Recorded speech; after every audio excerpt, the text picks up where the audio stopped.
একটি সমবাহু ত্রিভুজের বাহুর দৈর্ঘ্য 12 সেমি, তার ক্ষেত্রফল কত? একটা সিম্পল অঙ্ক।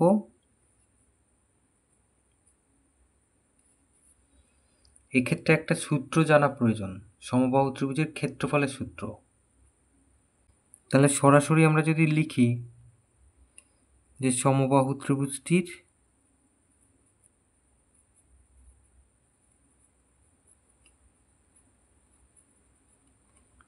ক্ষেত্রফল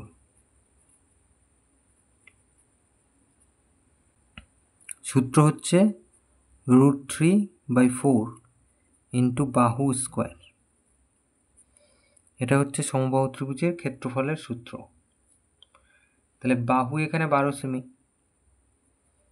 তাহলে √3/4 লিখি, আর বাহু 12 সেমি, 12 × 12, 4 × 3 = 12, তার মানে 3 × 12 = 36, √3 এত বর্গ সেমি।